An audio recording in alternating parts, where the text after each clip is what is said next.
B team number 1 দিল্লির ডাক্তারেরা তারা গেছে প্রধানমন্ত্রীর কাছে। বিজেপির বি টিম গদ্দার নাম্বার 2 তারা গেছে মুখ্যমন্ত্রীর কাছে। বিজেপি নেতাদের দুয়ারে দুয়ারে ঘুরছে। আর বাংলার প্রকৃত বিরোধী কণ্ঠ, মানুষের কণ্ঠ মমতা বন্দ্যোপাধ্যায়ের তৃণমূল কংগ্রেস আজ বাঁকুড়া জেলার গঙ্গাজল ঘাটিতে মৃত আশা কর্মীর পরিবারের পাশে, গ্রামবাসীদের পাশে, আশা কর্মীদের সমস্যার প্রতি সরকারের দৃষ্টি আকর্ষণ করতে তৃণমূল কংগ্রেস গেছে আজ এই বৃষ্টি মাথায় করে বাঁকুড়ার গ্রামে। আমি আবার বলছি, দিল্লিতে বিজেপির যে দালালরা, বেইমান টিম, বিজেপির বি টিম নাম্বার 1 কয়েকজন সাংসদ তারা গেছেন প্রধানমন্ত্রীর কাছে। বিজেপির বি টিম নাম্বার 2 বিধানসভার গদ্দাররা তারা গেছে মুখ্যমন্ত্রীর কাছে। অর্থাৎ নিজেদের অস্তিত্বের সংকটে, নিজেদের সেটিং এর জন্য, নিজেদের স্বার্থে, নিজেদের অঙ্ক সাজাতে বিজেপি নেতাদের কাছে কাছে ঘুরছে। আর মমতা বন্দ্যোপাধ্যায় নেতৃত্বাধীন তৃণমূল কংগ্রেস, বাংলার মানুষের প্রকৃত কণ্ঠ, তারা আজকে গঙ্গাজল ঘাটির প্রত্যন্ত গ্রামে মৃত আশা কর্মীর পরিবারের পাশে এবং আশা কর্মীদের নিয়ে, আশা কর্মী যে বিপুল সংখ্যক মহিলা, তাদের যে সমস্যা তাই নিয়ে সরব হয়েছে গঙ্গাজল ঘাটিতে গিয়ে। আজ মাননীয় মমতা বন্দ্যোপাধ্যায়ের নির্দেশে সর্বভারতীয় তৃণমূল কংগ্রেসের একটি প্রতিনিধি দল, সাংসদ দোলা সেন, আমরা গেছিলাম গঙ্গাজল ঘাটিতে এবং আমাদের সঙ্গে ছিলেন নাগরিক সমাজের কয়েকজন বিশিষ্ট নাগরিক। সেখানে আপনারা জানেন কিছুদিন আগে যে এই আশা কর্মীরা খুব সমস্যায় পড়েছেন।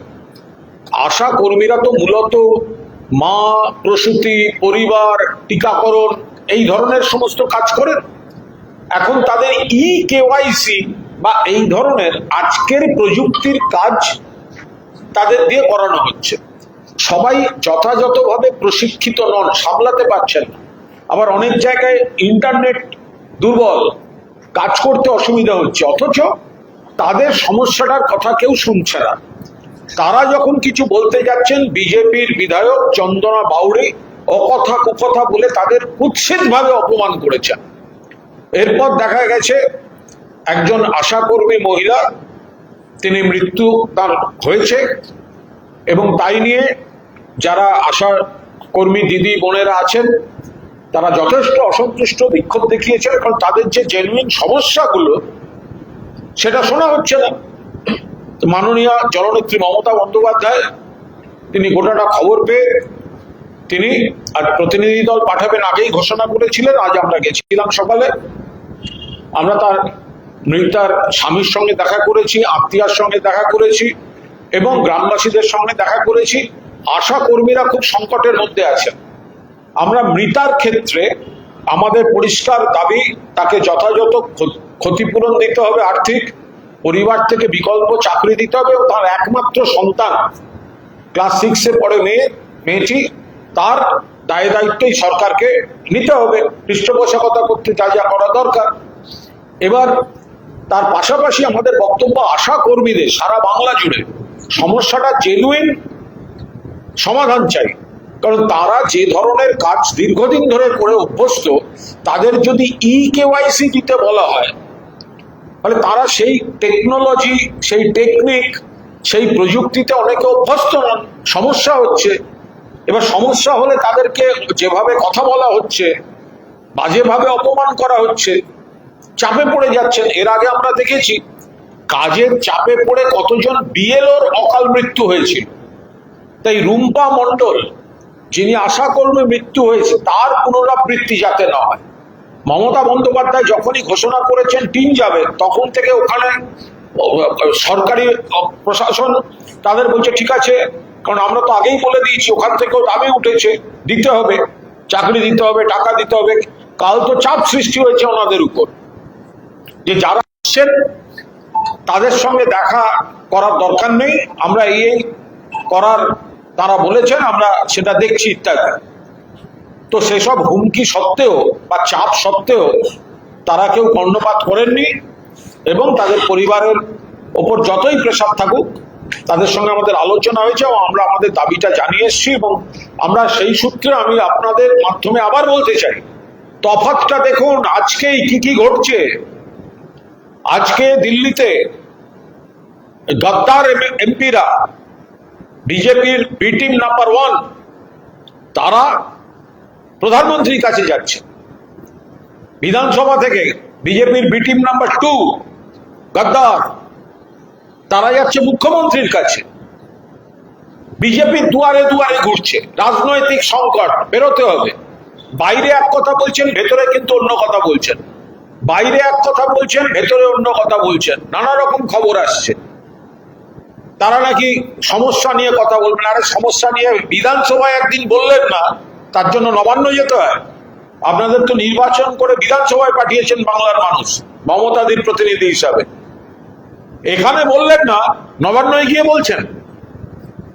তাহলে এই বিজেপির দালাল, বিজেপির যে বি টিম, সাংসদরা প্রধানমন্ত্রীর কাছে, বিধায়করা বিজেপির বি টিম মুখ্যমন্ত্রীর কাছে, এবং আসল বিরোধী কণ্ঠ যারা রাজপথে দাঁড়িয়ে মানুষের পাশে দাঁড়িয়ে মানুষের কথা বলছে, স্পিকার পোষিত বিরোধী নয়, সরকারের বকলেস পরা বিরোধী নয়, যারা মমতা বন্দ্যোপাধ্যায়ের আন্দোলনের স্রোতে থাকা বিরোধী দল সর্বভারতীয় তৃণমূল কংগ্রেস আজ আশা কর্মীদের পাশে দাঁড়াতে গঙ্গাজল ঘাটিতে গিয়েছিল।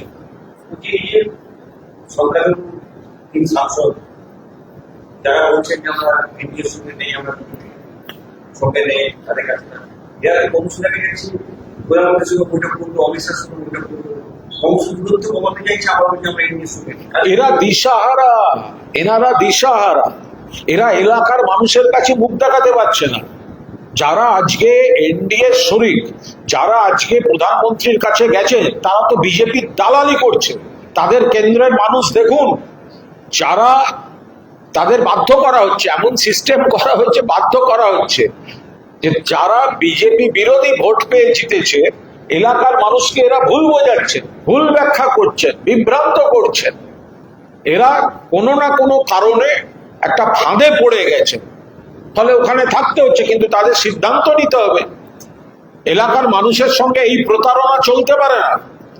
বিজেপি বিরোধী ভোট নিয়ে দিল্লিতে গেছেন, বিজেপি বিরোধী ভোট নিয়ে পার্লামেন্টে গেছেন, বিজেপি বিরোধী ভোট নিয়ে বিধানসভায় এসছেন, আর ঘুরঘুর করবেন বিজেপির কাছে, করবেন বিজেপির দালালি, বিজেপির বকলস করে ঘুরবেন। এটা তো চলতে পারে না।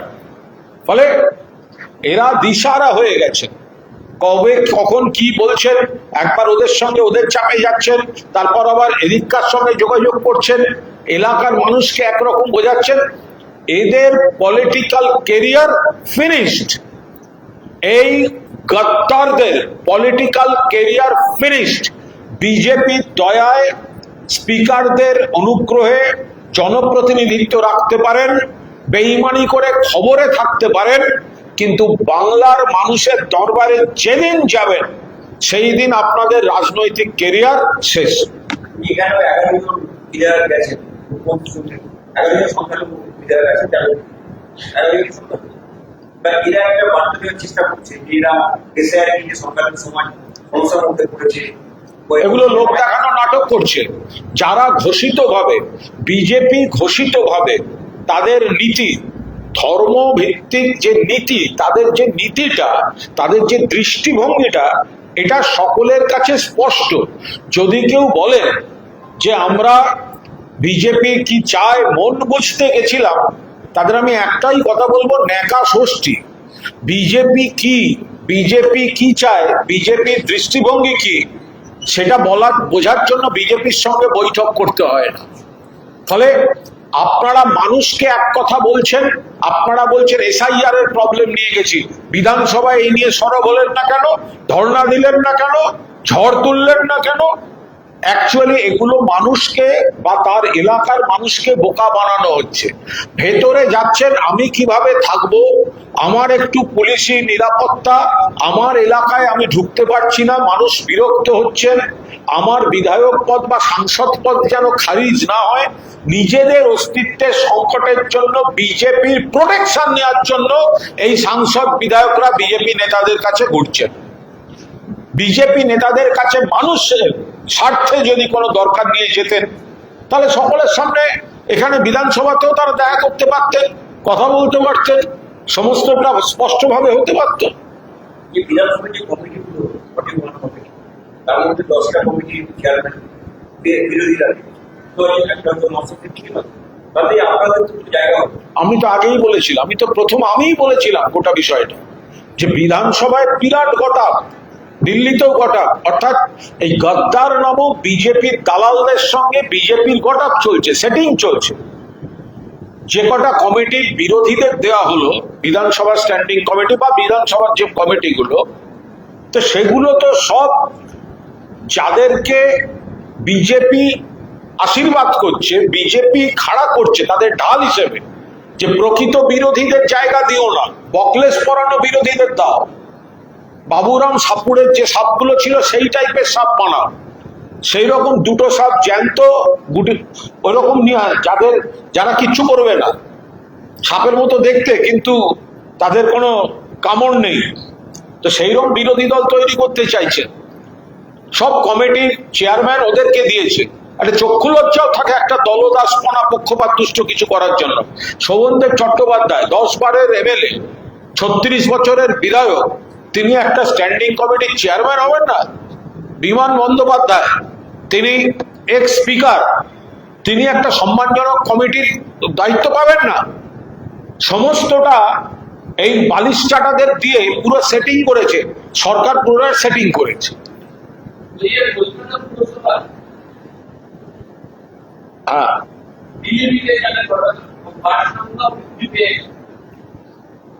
কলকাতা পুরসভার ডিলিমিটেশনের একটি বিষয় সেটি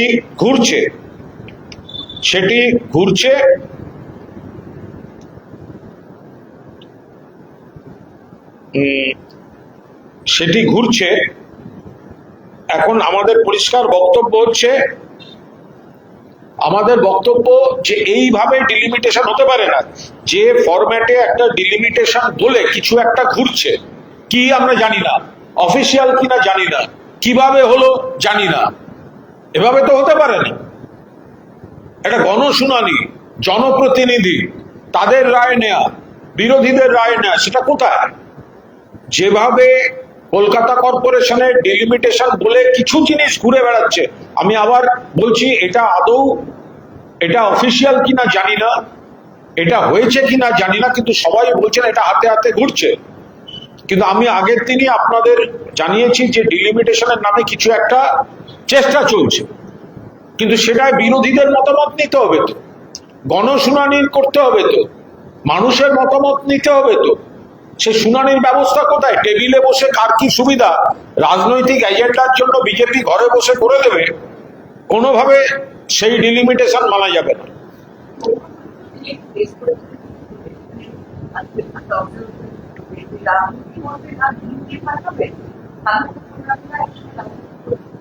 দেখুন, মহুয়া মৈত্রর আবেদনে মহামান্য আদালত কি বলেছেন আমি বিস্তারিত জানি না, কিন্তু যেটা শুনছি সেটা যদি বলে থাকেন সেটা অত্যন্ত দুঃখজনক।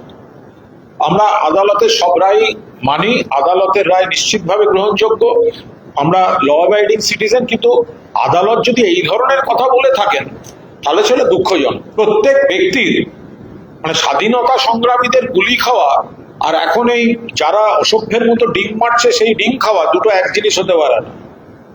যে কোনো ব্যক্তির মৌয়ার অধিকার আছে, তার নিজের নিরাপত্তা এবং সম্মানের বিষয়ে তার অধিকার রয়েছে সেটা রক্ষা করার। ফলে মহামান্য আদালত কি বলেছেন আমরা নিশ্চিতভাবে খোঁজ নেব, কিন্তু যদি এই কথাটি বলে থাকেন তাহলে সেটা দুর্ভাগ্যজনক।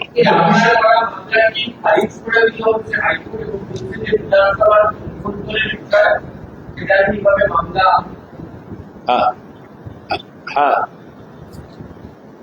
হ্যাঁ, শোনা যাচ্ছে। হুম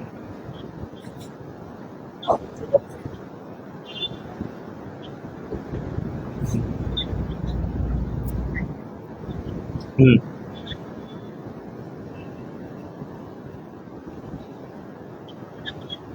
হুম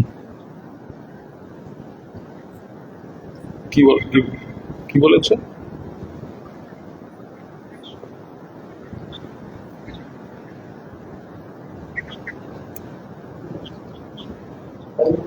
মানে সেটা সেটা কোর্ট বলেছেন,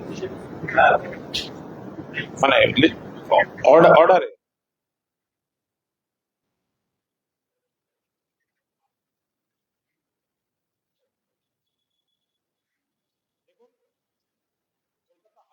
আমার করা যে মামলা, সেই মামলাটি নিশ্চিতভাবে ডিসপোজ অফ হয়েছে, কিন্তু আমার প্রয়োজনীয় যে অর্ডারটা, সেই অর্ডারটা কিন্তু পাওয়া গেছে। অর্থাৎ আমার আবেদন গৃহীত না খারিজ, খারিজ বিষয়টাই নয়, আমি যে উদ্দেশ্যটায় গেছিলাম সেটা কিন্তু সেই অর্ডারটা পাওয়া গেছে।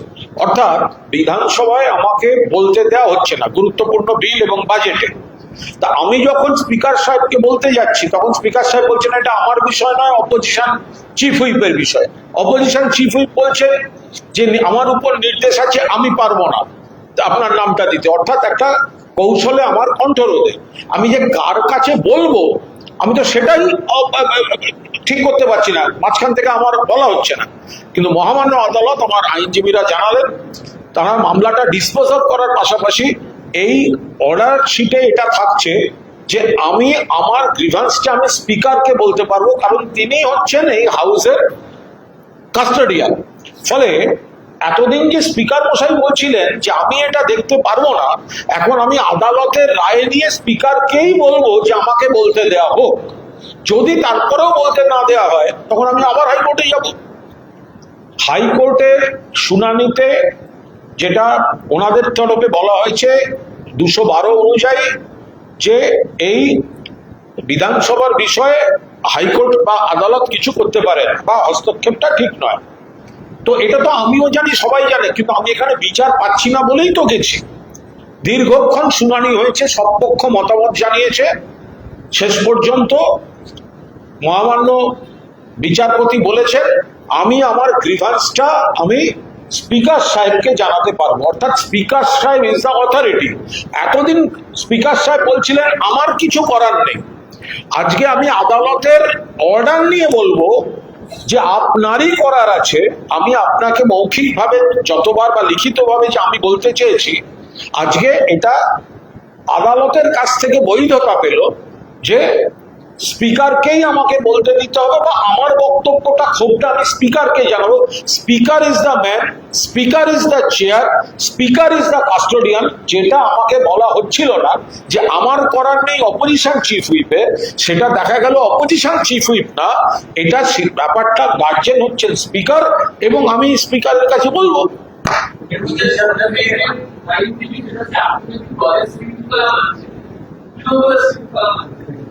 কোন তৃণমূল? এটা কে বলেছে? কার বিরোধী? কে? সেটাই তো সাবজুডিস। বিরোধী কে সেটাই সাবজুডিস। সুপ্রিম কোর্ট সিন্ডে মামলায় বলছেন মূল পার্টিটা হচ্ছে আসল ক্ষমতার আধার। সংসদীয় দলের কে, কি, কেন, কবে, কোথায়, এগুলো পরের কথা। আমি এ নিয়ে কোনো মন্তব্য করতে চাই না, কিন্তু আমি শৃঙ্খলা মানছি কি মানছি না তার সঙ্গে আমাকে বলতে না দেওয়ার কি সম্পর্ক? আমি বলতে দেওয়া হয়নি বলেই তো আমি প্রতিবাদ করেছি। আমি কেন শৃঙ্খলা মানবো না? আমি তো শৃঙ্খলা মানছি। কিন্তু যদি চক্রান্তমূলকভাবে আমাকে বলতে না দেওয়া হয়, আমি যদি সেটার প্রতিবাদ করি, সেইটাকে বলা হচ্ছে আমি শৃঙ্খলা ভাঙছি। এটা কি করে হতে পারে? আমি শৃঙ্খলাবদ্ধ এবং আমি শৃঙ্খলা মেনে চলি। তা আমি তো, আপনারা তো হাউসের শুরু থেকে দেখেছেন, আমি তো মানে অন্যগুলো যেগুলো পেনশন বা জিরো হওয়া বা অন্য কিছু, আমি তো বলছি। কিন্তু যে এরা যখন ঠিক করে নিল যে আমার বক্তৃতা ভালো হচ্ছে, প্রতিবাদী কণ্ঠ, তাই বলতে দেবে না, আমার বলাটাকে যদি শৃঙ্খলা ভঙ্গ বলা হয়, সেটা আমি অত্যন্ত দুঃখিত। কিন্তু আমি এটা খুশি যে এই যে মানে বিধানসভা না আদালত, এই যে চিরকালীন একটা বিষয় রয়েছে এবং 212 ধারাটি সত্ত্বেও হাইকোর্ট যে স্পষ্টভাবে কনফিউশনটা দূর করে আমার উদ্দেশ্যটাকে সফল করে দিয়েছেন, যে অর্থাৎ স্পিকারকেই আমি আমার গ্রিভান্সটা বলবো, এটাই তো স্পিকার শুনতে চাইছিলেন না। স্পিকার বলছিলেন আমার কিছু করার নেই, আজকে হাইকোর্টের রায় প্রমাণিত ওনারই করার আছে এবং আমার কথাটা ওনাকে শুনতে হবে।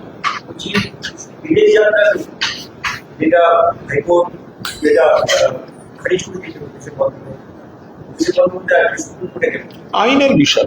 এত বড়িয়া যেটা আন্তর্জাতিক পাওয়া যেটা চিকিৎসা সংক্রান্ত বা আইনের বিষয় বিদেশ যেতে এত মরিয়া ভাব কেন?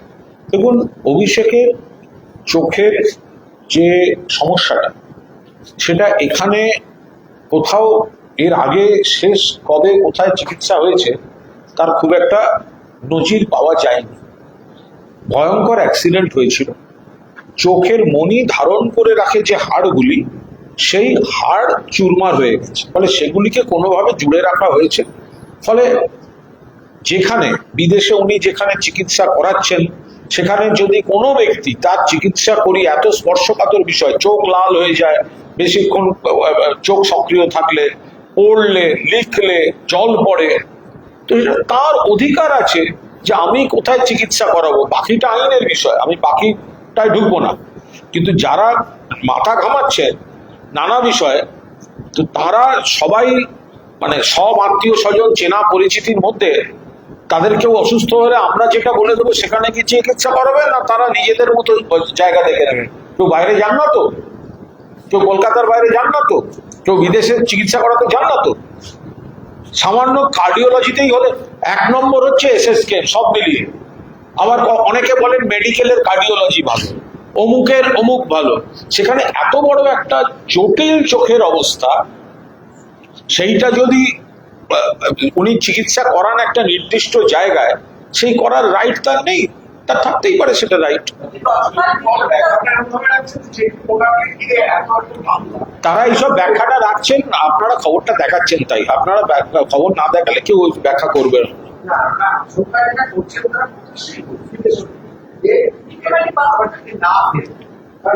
ফেরার কথাটা আসছে কোথেকে? এর আগেও তো আগেও তো বহুবার উনি গেছেন এবং ফিরে এসছেন।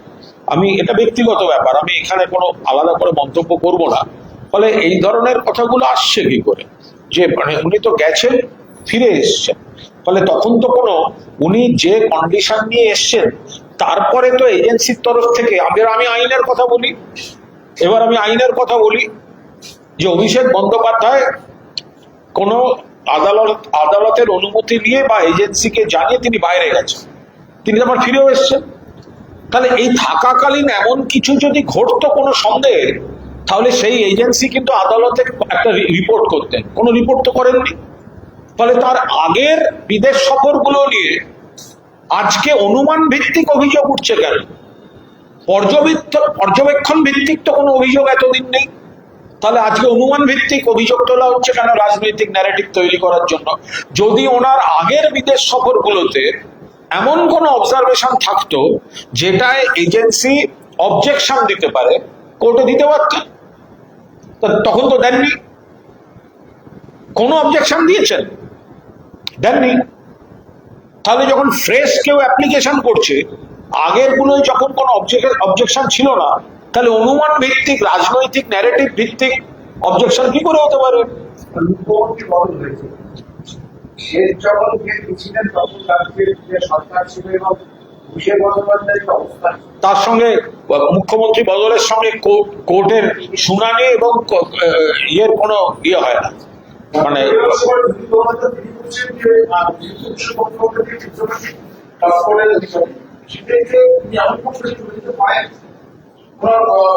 আরে তথাকথিত বিরোধী দলনেতা চাটন ঋতু, ও তো অভিষেকেরই কোলে বসে থাকতো। পাশে সিট না থাকলে চেয়ারের পাশের চেয়ার ফাঁকা না থাকলে চেয়ারের হ্যান্ডেলে বসে থাকতো। একটা অকৃতজ্ঞতার একটা লিমিট আছে। এই যাদের পুরো দাড়ি ওঠে না তাদের এরকম একটা সমস্যা হয়। যদি গালে পুরো দাড়ি থাকতো দেখবেন কোনো প্রবলেম নেই, একটা সুষ্ঠু ভারসাম্য আছে। খোঁচা খোঁচা, মানে কোথাও দাঁড়িয়ে ওঠে কোথাও দাঁড়িয়ে ওঠে না। এদের এই ধরনের অদ্ভুত দেখতে প্রাণীদের এরকম একটা সমস্যা হয়ে, আজব কথা। সিপিএম থেকে লাভ খাওয়ার পর অভিষেক ব্যানার্জি যাকে প্রোটেকশন দিয়েছে তাকে কোনো ইয়ে আছে? একটা মানুষের তো একটা কৃতজ্ঞতা অকৃতজ্ঞতার একটা বিষয় থাকে, সকলের মুখে মানা যায়। তাহলে রাস্তার পাড়ার সামনে একটা নেড়ি কুকুরকে বিস্কুট দিলেও অন্তত সে কামড়াবে না অন্তত।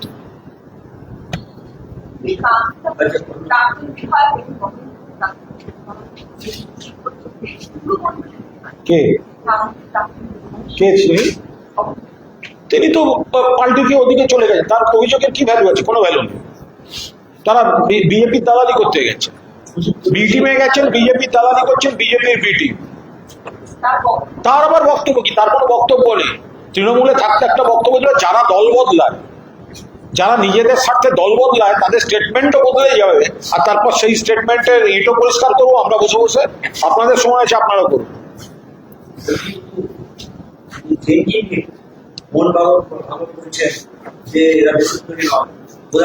অভিষেক বন্দ্যোপাধ্যায় 10টা প্লাস থাকতে পারে, অভিষেক বন্দ্যোপাধ্যায়ের 10টা মাইনাস থাকতে পারে, কিন্তু বিজেপির দয়ায় যাদেরকে এখানে বিরোধী দল দেওয়া হয়েছে এবং বিরোধী দলনেতা চাটন ঋত, অ্যাটলিস্ট তার কোনো নৈতিক অধিকার নেই অভিষেক বন্দ্যোপাধ্যায়ের সমালোচনা করা। কারণ সিপিএম থেকে টেনে লাখ খাওয়ার পর অভিষেক বন্দ্যোপাধ্যায় তাকে প্রতিষ্ঠা দিয়েছিলেন, আশ্রয় দিয়েছিলেন, কমিটি করিয়ে একটা সরকারি কমিটিতে আশ্রয় পেয়েছিলেন, তারপরে রাজ্যসভা, তারপরে আবার বিধানসভায় নমিনেশন, আইএনটিটিউসির প্রেসিডেন্ট, এগুলো সব অভিষেক বন্দ্যোপাধ্যায় দিয়েছেন। আজকে বিজেপির কাছে ভালো সাজতে হবে বলে অভিষেক বন্দ্যোপাধ্যায়ের কড়া নিন্দা করতে হবে, আর যে কে করবে না করবে আমার জানার দরকার নেই, কিন্তু অভিষেক বন্দ্যোপাধ্যায়ের কাছ থেকে চূড়ান্ত সুবিধা, পক্ষপাত তুষ্ট এবং আশ্রয়, প্রোটেকশন যিনি পেয়েছেন, তার মুখ থেকে অভিষেক বন্দ্যোপাধ্যায়ের সমালোচনা গ্রহণযোগ্য নয়। বাকি ঋত দেখতে শুনতে গোলগাল, ভালো ভালো ইংরেজি বলে, ও জ্ঞান আছে, বাকি সব ঠিক আছে।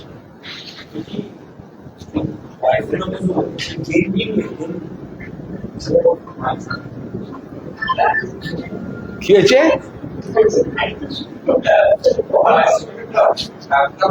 না, ঋত দেখতে তো সুন্দর, ওর সমস্যা হচ্ছে দাড়িটা পুরো ওঠে, ও দেখতে কিন্তু সুন্দর, একটা গোলগাল নাতুস নুতুস ব্যাপার আছে, বাট ওর দাড়িটা পুরো ওঠে না। সেটা ও কি করবে? এটা নিয়ে এই করে না।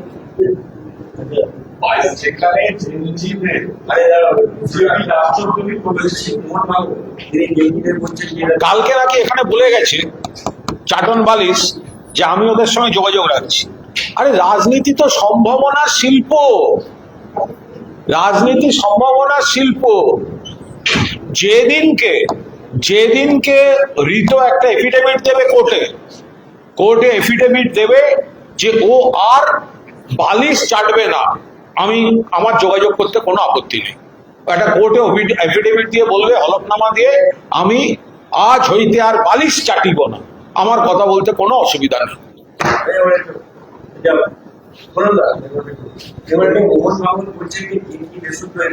প্রধানমন্ত্রী পরামর্শ দিচ্ছেন যে ওরা মন ভাঙন করছেন দেশদ্রোহী না, তাহলে কি বিজেপি অবশেষে এই কেন্দ্রীদের যে প্রভাব কতটা সেটা জেনজি, তাদের যে চিন্তা ভাবনা, নতুন প্রজন্ম, বিশ্বায়ন, তার সঙ্গে নতুন প্রজন্ম, এবং তারা যেভাবে নিজেদের দেখতে চান, ভবিষ্যৎকে দেখতে চান, সমাজকে দেখতে চান, রাজ্যকে দেখতে চান, দেশকে দেখতে চান, তাতে বিজেপির কোনো জায়গা নেই। সেটা বিজেপি বুঝে গেছে এবং বিজেপির আত্মা আরএসএস বুঝে গেছে। সেজন্য তাদের এই বিভ্রান্তিকর সব জিনিস তৈরি হচ্ছে এবং দিশাহীনভাবে এখন আরএসএস কেও নামতে হচ্ছে জেনজির মন জয় করার জন্য। কিন্তু নতুন প্রজন্ম, তারা যেভাবে, তাদের যা দৃষ্টিভঙ্গি, তাদের যা ভাবনা, ট্র্যাডিশনাল জিনিস থেকে তারা অনেকটা এগিয়ে, অনেকেই ভাবছেন যেখানে যেখানে কোনো সমস্যা আছে কি করে সমাধান করা যায়, তারা সময় নষ্ট না করে আরো উন্নততর সমাজে তাদের দর্শন, তাদের দৃষ্টি, তাদের ভাবনা, তারা মধ্যযুগে ফিরে যেতে চায় না, তারা সামনের দিকে এগোতে চায়। কে কি পড়বে, কে কি খাবে, কার কি ধর্ম হবে, এই নিয়ে সময় নষ্ট করতে চায় না। রুটি কাপড় আর মাকান নিশ্চিত করে পৃথিবীকে এগিয়ে নিয়ে যেতে চায় এবং সেই গ্লোবাল ভিলেজের গর্বিত সদস্য হতে চায় জেনজির সদস্যরা। তো সেইখানে বিজেপি বেহাল দেখে আরএসএস হাল ধরতে যাচ্ছে, আর তাতে আরো তারা কনফিউজড একটা পলিটিক্স এর মধ্যে পড়ে যাচ্ছে।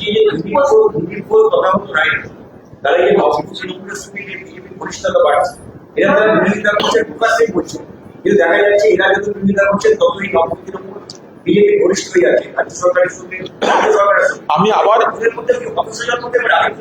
না, ওরা তো আমি আবার বলছি যে যারা আদি বিজেপি তারা অত্যন্ত তাদের সামনে ঘোরতর দুর্দিন আসছে। তার কারণ হচ্ছে যে এই তৃণমূল থেকে কিছু গদ্দার সুবিধাভোগী যাদের বিরুদ্ধেই আপনারা সব ভিডিও ছেড়েছিলেন পার্টি অফিসে বসে, ভালো করে মনে করে দেখবেন যে আপনারা ভিডিও ছেড়েছিলেন, কেউ এলাকায় বিক্ষোভ করতেন, বড় নেতা থেকে পাড়ার নেতা, কাউন্সিলর, তো সেগুলো তো তৃণমূলকে মুক্তি দিয়ে এইসব বার্ডেন গুলো তো সব বিজেপির বন্ধু সেজে বিজেপির ঘাড়ে গিয়ে পড়ছে। ফলে বিজেপির যে পুরোনো দিনের কর্মীরা যাদের সঙ্গে হয়তো আমাদের আইডিওলজিক্যাল ব্যাটল আছে, কিন্তু তারা যেসব কজে তৃণমূলের যেসব নেতাদের বিরোধিতা করেছেন, নেত্রীদের বিরোধিতা করেছেন, তো তারাই তো বিজেপির মাথায় গিয়ে বসছে। বিজেপি নেতারা তো তাদের সঙ্গে ফটোশুট করছে, দিল্লির নেতাদের বিল পাস করাতে ভোট চাই, সেই জন্য আদি বিজেপি বা একেবারে গ্রাসরুটের বিজেপি তাদেরকে বলি দিয়ে দিচ্ছে। গদ্দার তৃণমূল তাদেরকে পাশে বসিয়ে কোলে নিয়ে ছবি তুলছে। তো এগুলো তো সর্বস্তরে পুরনো যারা বিজেপি তাদেরকে দেখতে হবে যে যারা যারা তৃণমূলে ছিলেন, একটা সময় তৃণমূলের বাইরে থেকে কিছু আবর্জনা এসে তৃণমূলে ঢুকেছিল, তাদেরকে রোখা যায়নি, ভুল হয়েছিল পার্টির। আবার সেই বেনজলগুলো এখন সব বিজেপিতে যেতে যাচ্ছে, এই তো তাদের ব্যাপার। বিজেপি 3 মাসের মধ্যে পার্টিকে দেখা যাচ্ছে যে 100 কোনোভাবেই সম্ভব না। তাদের বড় নেতারাই গদ্দারদের সঙ্গে, অভিযুক্তদের সঙ্গে ছবি তুলছেন।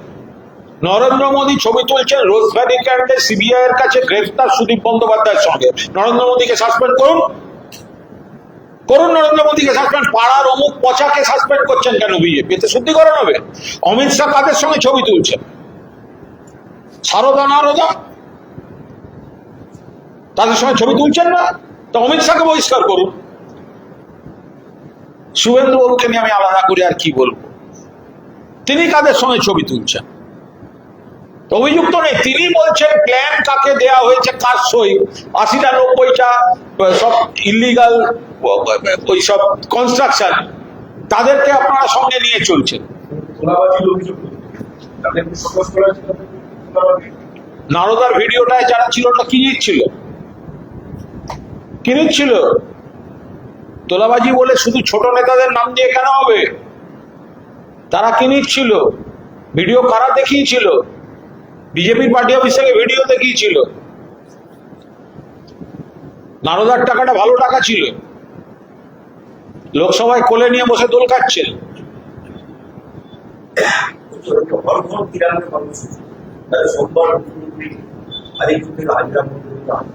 দেখুন, হর ঘর তিরঙ্গা এটা কাউকে শেখাতে হবে না।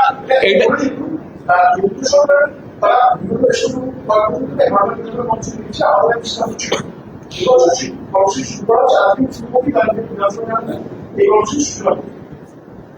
আমি আবার বলি, হর ঘর তিরঙ্গা এটা ভারতবাসীকে বিজেপিকে শেখাতে হবে না। তিরঙ্গা মানে জাতীয়তাবাদ এবং জাতীয়তা বোধের প্রতীক, জাতীয় পতাকা। এবং এই তিরঙ্গা যে কিসের সিম্বল এটা আমরা ভারতবাসীরা জানি।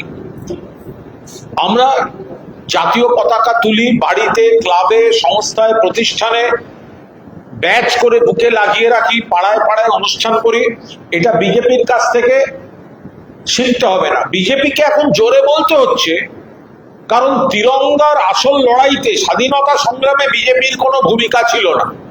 ওখানে স্বাধীনতা সংগ্রামীরা বন্দে মাতরম বলে যখন ফাঁসির মঞ্চে প্রাণ দিচ্ছেন, তখন বিজেপির পূর্বপুরুষের ঘরানার লোকেরা ব্রিটিশকে মুচলেখা দিয়ে স্বাধীনতা সংগ্রাম থেকে সরে আসতো। তাই লোক দেখানো এই হর ঘর তিরঙ্গাটা ওদের করতে হয়, আর আমরা ট্র্যাডিশনাল চিরকাল তিরঙ্গাকে সম্মান করে আসি, পালন করে আসি, উদযাপন করে আসি।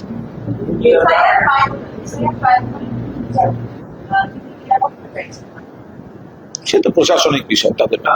বলছি এটা ট্রাইব্যুনালকে সংবিধান তো হাইকোর্ট এবং সুপ্রিম কোর্ট থেকে কি মামলায় কিন্তু আজকে হাইকোর্টের রাজ্য সরকারের পক্ষে জানানো হয়েছে আরো 4টি এফআইআর আছে সুবিধায়। এই 4টি নতুন এফআইআর পরিপ্রেক্ষিতে সুবিধায় আবার নতুনভাবে রক্ষা করতে চেয়েছিল, কিন্তু শুনানি রাজি হয়। হাইকোর্ট শুনানি রাজি বলতে পারবো না, আইনের বিষয়, এর সঙ্গে তৃণমূলের কোনো সম্পর্ক নেই। যে ট্রাইব্যুনালের যে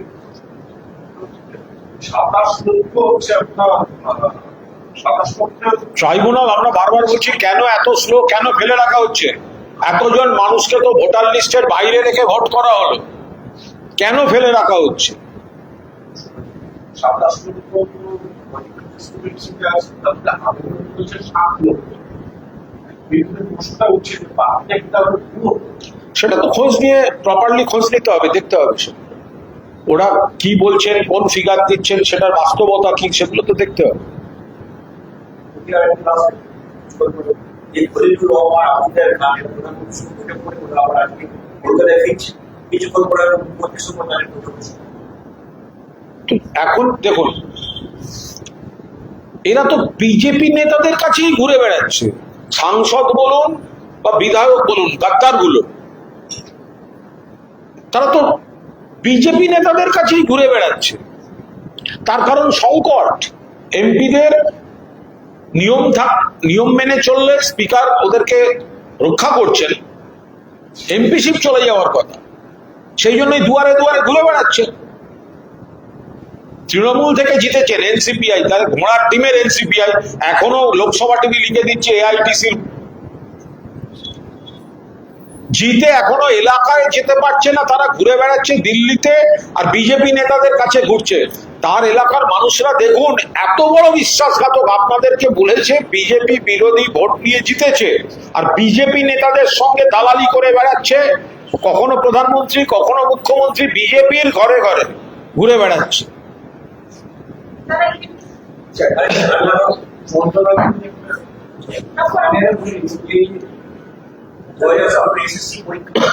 সেই পরীক্ষায় শুভেন্দু অধিকারী যখন বিরোধী দল নেতা ছিলেন, তখন এই সুমন বিশ্বাস তারা দাবি করতেছিলেন যে যোগ্যদের পুরো বল করা, কিন্তু ক্ষমতা আসার পর এখন তাদের স্বামী মিটেনি।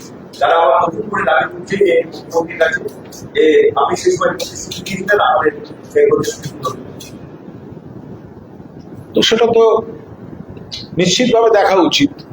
উনি যখন প্রতিশ্রুতি যদি দিয়ে থাকেন, তাহলে প্রতিশ্রুতি পালনের জায়গায় তো তিনি এখন আছেন, ফলে তার তো সেই প্রতিশ্রুতি পালন করবেন, সেই আশাটা তো, সেই যাদেরকে প্রতিশ্রুতি দিয়েছিলেন তাদের মধ্যে তো সেই আশাটা তৈরি হবে যে আপনি এসেছিলেন, আপনি প্রতিশ্রুতি দিয়েছিলেন, আজকে আপনি চেয়ারে আছেন, দায়িত্বে আছেন, আপনি সেই প্রতিশ্রুতিটা পালন করবেন।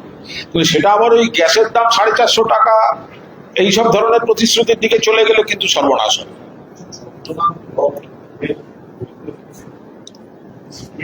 শোনো, সিএসজেসি জার্নালিস্ট কাপ আমি আনন্দের সঙ্গে ঘোষণা করছি, এটার সঙ্গে এসবের কোনো সম্পর্ক নেই, এটা আমি এমনি বলছি। সিএসজেসি জার্নালিস্ট কাপ ইলেকট্রনিক মিডিয়া ডিপার্টমেন্টে চ্যাম্পিয়ন হয়েছে বিশ্ব বাংলা সংবাদ, আর প্রিন্ট মিডিয়ায় চ্যাম্পিয়ন হয়েছে জাগো বাংলা। এটা আমি এসবের বাইরে, এটা শুধু জানিয়ে রাখলাম। ভাগ্যিস উজ্জ্বল বলেছিল না।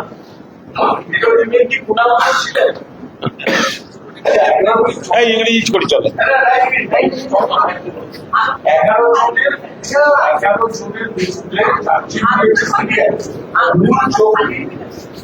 মূল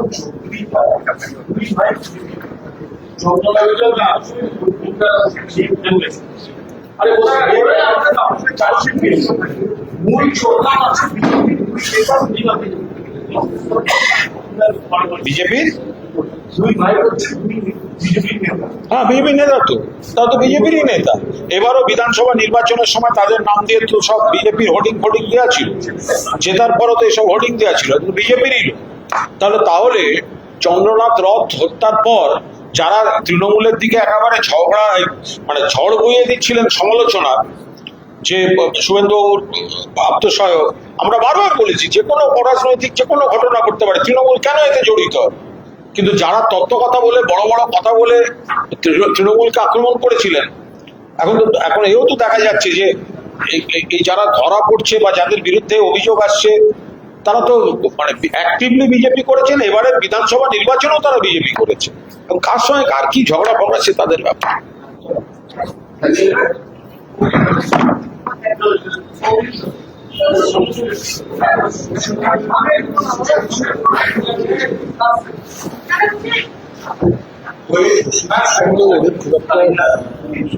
ছিল বলে বলছি যে কারণ সুযোগে এবার একটুখানি হ্যাঁ চলো।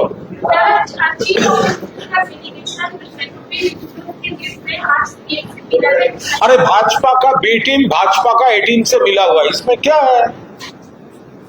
भाजपा का बी टीम गद्दार लोगों ने उसका स्पॉन्सर से मिला हुआ है, क्योंकि वो लोग ये जो भाजपा है तो वो तो ये डिस्प्यूटेड है कि कौन ऑपोजिशन लीडर है, ये तो सब जुडिस है।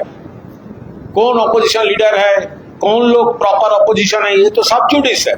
वो जो मिल रहे हैं, और दिल्ली में जो गद्दार एमपी वो लोग प्राइम मिनिस्टर से मिले हुए हैं, तो हम लोग तो यही बोलना चाहते हैं। अब देखिए भाजपा का गद्दार टीम नंबर 1 दिल्ली में प्राइम मिनिस्टर के पास, गद्दार team number 2 MLA chief minister के साथ, और प्रॉपर अपोजिशन ममता दीदी का लीडरशिप में ऑल इंडिया तृणमूल कांग्रेस आज बांकुड़ा जिले में आशा वर्कर लोगों के लिए, जिसका मौत हो गया था उसके घर में हमारा डेलीगेशन, और आशा वर्कर्स जो प्रॉब्लम्स फेस कर रहे हैं उसके लिए हम लोग गए थे आज बांकुड़ा। हम पब्लिक के दरबार में जा रहे हैं, और भाजपा का दलाल, भाजपा का बी टीम, हो सकता है कोई एमपी, हो सकता है कोई एमएलए, वो लोग भाजपा का घर घर घूम रहा है।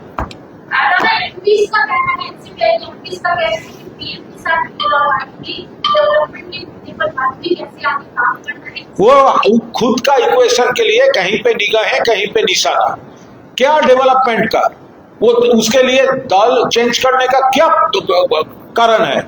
वो एनसीपीआई कौन बोला? एनसीपीआई शेमलेस, जब वो खड़ा होता है लोकसभा में तो स्पीकर वो हमारा लोकसभा टीवी में एआईटीसी लिख रहा है, क्या एनसीपीआई है? कोई एनसीपीआई नहीं है। उसका अभी तुरंत उनका एमपीशिप खारिज होना चाहिए। उस भाजपा उसको प्रोटेक्शन दे रहा है, और प्रोटेक्शन भीख मांगने के लिए वो लोग घूम रहा है भाजपा का घर प्राइम मिनिस्टर के। वो अंदर में एक बोल रहा है, बाहर में एक बोल रहा है। अंदर में उसका एग्जिस्टेंस का घोटाला चल रहा है, फॉर्मूला चाहिए कैसे कैसे अभी एमपी रहना है, वो सब कर रहे हैं। और अगर डेवलपमेंट का बात का सब्जेक्ट था तो उसके लिए पार्टी चेंज करने का क्या मतलब है?